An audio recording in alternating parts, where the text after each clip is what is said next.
আসসালামু আলাইকুম, it's me Tamanna Sultana from our tiny world. আজকের ভিডিওটা কিন্তু চাখোরদের জন্য।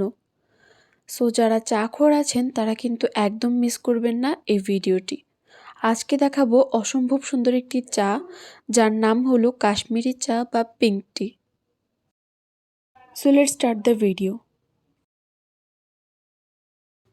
প্রথমে একটা টি পটে প্রায় 1 লিটারের মতো পানি নিয়ে নিচ্ছি। দেন পানিটা ফুটতে শুরু করলে এর মধ্যে গ্রিন টি দিয়ে দিচ্ছি। আমি এখানে 8টা গ্রিন টির টি ব্যাগ কেটে দিয়েছি। তারপর এর মধ্যে ফাটিয়ে রাখা 3টা সাদা এলাচ দিয়ে নিচ্ছি। সাদা এলাচের জন্য অনেক সুন্দর একটা ফ্লেভার ছাড়বে। চাইলে এখানে স্টার মশলাও অ্যাড করে দিতে পারেন, তবে আমার কাছে অ্যাভেলেবেল ছিল না তাই দেইনি। মনে রাখবেন এই চাটা কিন্তু অবশ্যই মিডিয়াম টু লো ফ্লেমে রেখে কন্টিনিউয়াসলি এইভাবে উপর থেকে ফেলতে হবে।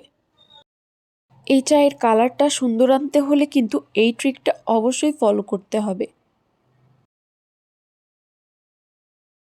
আমি কিন্তু অনবরত নাড়তে থাকছি।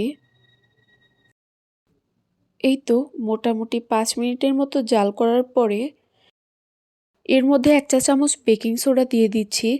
বেকিং সোডা দেওয়ার সময় কিন্তু অবশ্যই একটু সাবধানতা অবলম্বন করবেন, তা না হলে উতলে যেতে পারে এটি।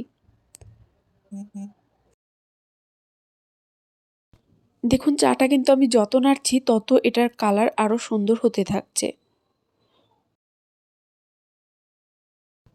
এই তো এভাবেই প্রায় 10 মিনিটের মতো আবারও খুব ভালোভাবে জাল করে নিচ্ছি এবং একটা চামচের সাহায্যে বারবার এভাবে উপর থেকে নিচে ফেলছি চাটা। এটা কিন্তু যতবার সম্ভব হয় ততবারই করবেন। এইভাবে এর মধ্যে অনবরত বাতাস প্রবেশ করতে পারছে, আর এই কারণেই কালারটা অনেক সুন্দর হবে। এই তো 10 মিনিট জাল করার পরে এর মধ্যে 1 কাপের মতো বরফ দিয়ে দিচ্ছি।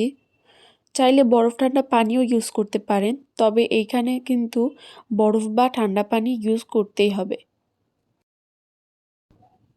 দেন বলক আসার অপেক্ষা করছি। ভালোভাবে বেশ কিছুক্ষণ বলক তোলার পরেই দেখবেন এইরকম মেরুন বা কালচে টাইপের একটা কালার এসেছে।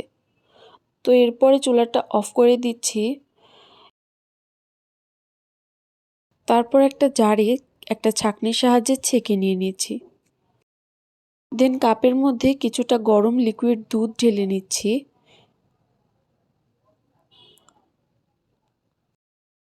এরপর প্রয়োজন মতো লিকারটা ঢেলে নিচ্ছি। দেখুন লিকারটা ঢালতেই কত সুন্দর একটা কালার চলে এসেছে। সবগুলা কাপে আমি লিকারটা ঢেলে নিচ্ছি। তারপর এর মধ্যে কিছুটা চিনি অ্যাড করে নিচ্ছি। এই তো তৈরি হয়ে গেছে আমাদের কাশ্মীরি চা বা পিঙ্ক টি। দেখুন কত সুন্দর একটা কালার এসেছে। বাসায় ট্রাই করতে কিন্তু একদমই ভুলবেন না যারা চা প্রেমী আছেন। এতক্ষণ সাথে থাকার জন্য অসংখ্য ধন্যবাদ।